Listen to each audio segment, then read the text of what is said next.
¿Cómo están, querido grupo? Bueno, hoy hace frío, así que estamos abrigaditos aquí en el patio. Y habíamos empezado a estudiar el libro de Rav Yosef Bitton, La creación. No sé, cuando es así siempre sale al revés porque la pantalla está mirando para mí. Bueno, veo que las letras salen para el otro lado, pero se entiende. La creación, re profundo, se los recomiendo. Y quería mostrarles, para que tengamos un poquito del sabor de este tremendo libro. Y bueno, ayer vimos dos ideas fundamentales en la introducción al libro, que va a hablar de la creación. Va a hablar de los 3 primeros versículos de la Torá, que son re profundos. Dijimos dos ideas, me parecieron geniales. Una es que qué somos nosotros para hablar después de los grandes jajamim. Y dijimos que nosotros somos como enanos, que estamos apoyados o estamos a los hombros de los grandes sabios. Entonces, los grandes sabios vieron muchísimo. Nosotros no somos nada delante de ellos, somos como enanitos. Pero si nos ponemos en sus hombros, tenemos toda la sabiduría de la Torá, más toda la sabiduría de los jajamim. Y nosotros estamos parados sobre sus hombros, todavía podemos ver más, alto. Porque estamos parados, estamos apoyados en sus hombros, entonces podemos ver más. Ese ejemplo me pareció extraordinario. El segundo que me pareció fabuloso es como la Torá dijo que el pueblo judío va a ser numeroso, como los granos de arena de todos los mares, de todas las playas, y como las estrellas del cielo. Como dijo,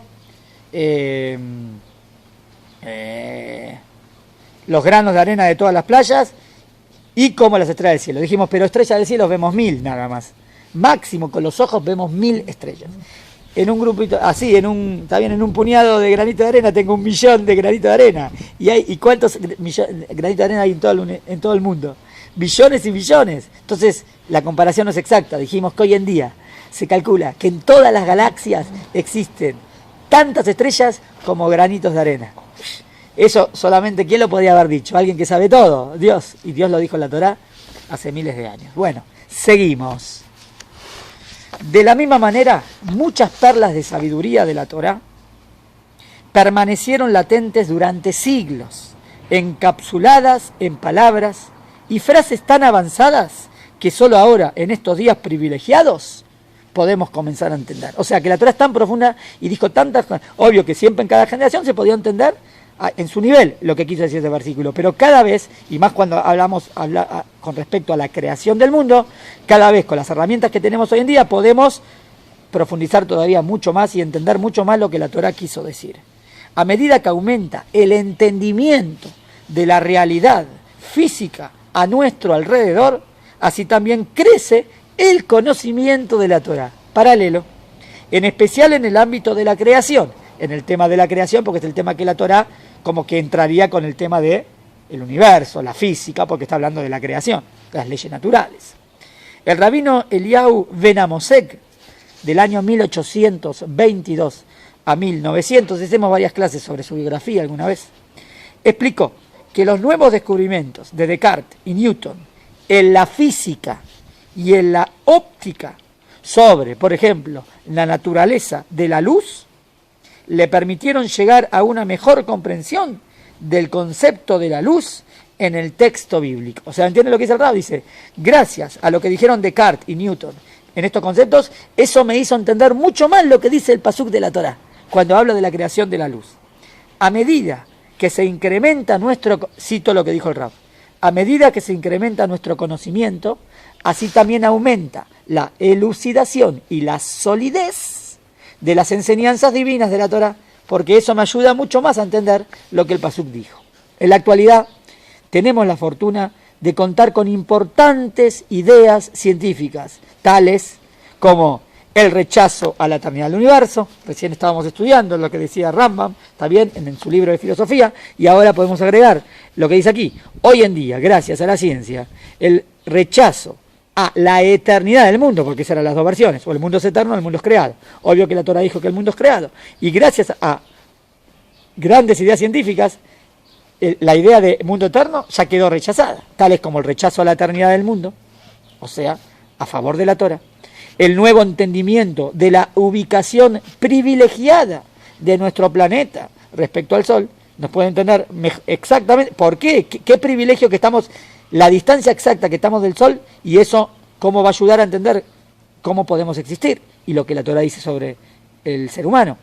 Las teorías actuales que argumentan que la vida surgió primero del agua etcétera. También en la Torá vamos a ver que al principio al principio, cuando dijo las aves y los peces, dice desde el agua, y después, y también lo dice la ciencia. Sin duda, debemos utilizar estos conceptos para apreciar mejor. ¿Qué voy a apreciar mejor? La precisión. Mirá qué precisa que fue la Torá cuando habló. Y la extrema sofisticación del relato bíblico de la creación. Varios brillantes científicos y eruditos, tanto judíos como también no judíos, elaboraron excelentes tesis, libros y artículos que pretenden establecer una perfecta armonía entre la historia bíblica de la creación y lo que dice la ciencia moderna. Ahora va a decir, wow, buenísimo, pero miren lo que dice el Rab acá. Yo no soy uno de ellos. Uy, ¿por qué no? ¿Estaba bien? ¿Por qué no? Esperen, voy a explicar por qué. De nuevo, muchos quieren mostrarte la armonía perfecta que hay entre lo que dice la Torá y la ciencia. Está bien, y se esfuerzan y te muestran los artículos y dice, yo no soy uno de ellos. ¿Por qué? Esperen. En esta obra, la ciencia se utiliza solo en la medida en que contribuya a la comprensión del texto bíblico. O sea, que quede bien claro. Lo más importante es el texto bíblico. La verdad absoluta es la Torá. Ahora, la ciencia es herramienta que hoy me ayuda a entender mucho mejor. Pero que no quede que veo a la ciencia al mismo nivel, más importante que la Torá. No. La Torá es el libro máximo de Moshe Rabbeinu, de los profetas, la máxima expresión de la verdad.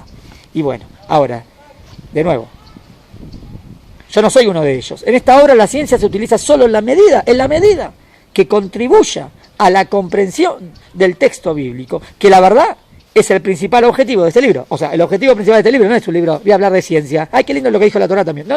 Yo quiero hablar de Torá, quiero explicar la Torá. Y de paso, si la ciencia, a través de la herramienta ya puedo explicarlo mejor, perfecto. ¿Se entendió? Así debe ser la manera de pensar correcta.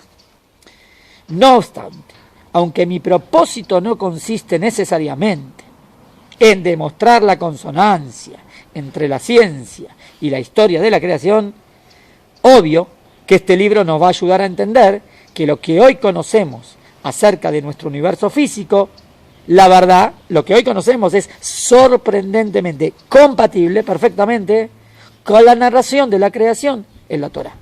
Partiendo de la base, y aquí está la base de todo, ¿por qué necesariamente irían unidos? Porque la base es que el universo y la Biblia son dos libros escritos por el mismo autor. Como bien decía, creo que Borges. Son dos libros escritos por el mismo autor. La Torá la escribió Dios y la creación la hizo Dios. Es el mismo autor. Por lo tanto, tienen que ser compatibles.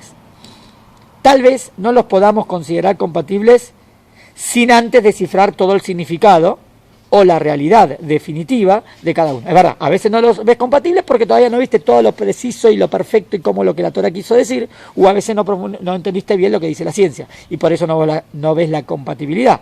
Pero si lo vas a hacer, si vas a descifrar todo el significado o la realidad definitiva de cada uno de ellos, lo vas a ver.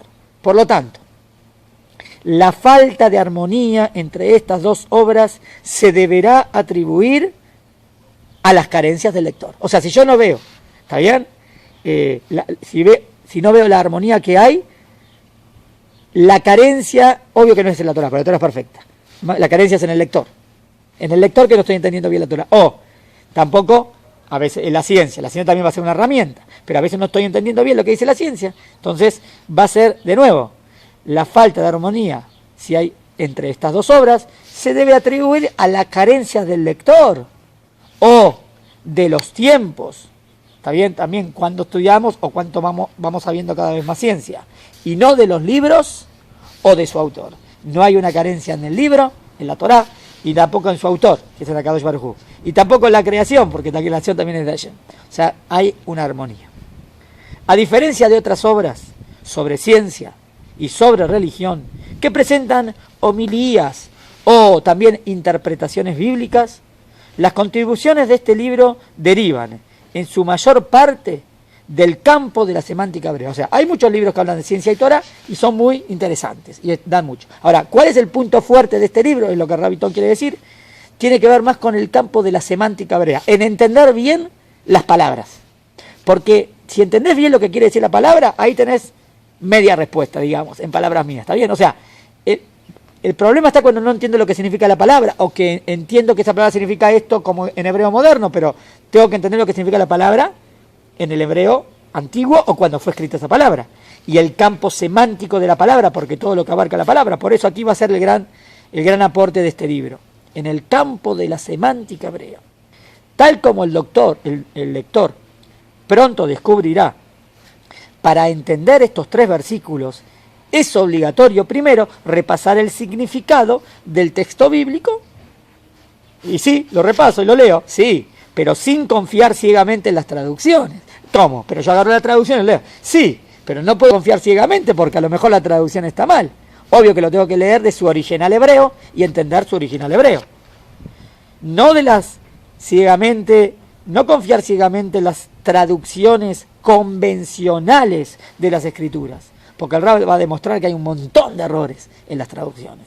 Los primeros 2 versículos, por ejemplo, fueron traducidos de formas tan distintas que me vi obligado a reexaminarlos palabra por palabra. Hay tantas traducciones y fue traducido de tan maneras tan distintas que dije, pará, no puede ser, son 2 pesukim y cada uno lo traduce de otra manera. Acá hay errores en las traducciones, hay que ser precisos.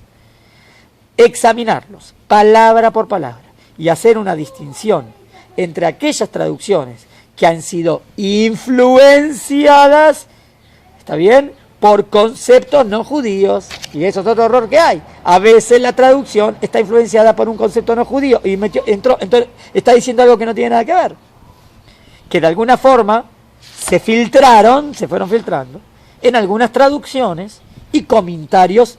Pues sí, bueno, pero si esto es de la Torah, eso será una traducción no judía. No, pero se filtraron también en traducciones judías. Y las auténticas traducciones judías se filtraron en algunas traducciones y comentarios judaicos, y las auténticas tradiciones judías representadas en las explicaciones que aportaron los sabios del Talmud. También se filtraron, porque si vos ves, ¿qué dijeron los jajamim siempre? Esto es lo que está diciendo acá, nada que ver. También está yendo medio en contra de la tradición oral. Y las auténticas tradiciones judías representadas en las explicaciones que aportaron los sabios del Talmud, y la traducción en arameo tradicional, que es la mejor traducción que tenemos, del Targum Onkelos, que Derech Hagav, de paso está a decir, un genio, y también era converso. Pero cuando quiso hacer una traducción perfecta al arameo, que era el idioma que la mayoría de los Yudim entendían en esa época, y fue a consultarse primero con los 2 rabanim más grandes que había en la historia en esa época, Rabbi Yehoshua, Rabbi Eliezer, y bueno, dieron el consenso, o reafirmó, le dijo, esta es la traducción, ¿está bien? Perfecto. Bueno, entonces los jajamim más grandes vieron la traducción y le dieron el ok, lo que no pasa en otras traducciones. Bueno, esto está fantástico para mí, a mí me encanta estudiarlo y me encanta enseñarlo. Espero que les guste a ustedes también. Bueno, seguiremos si Dios quiere.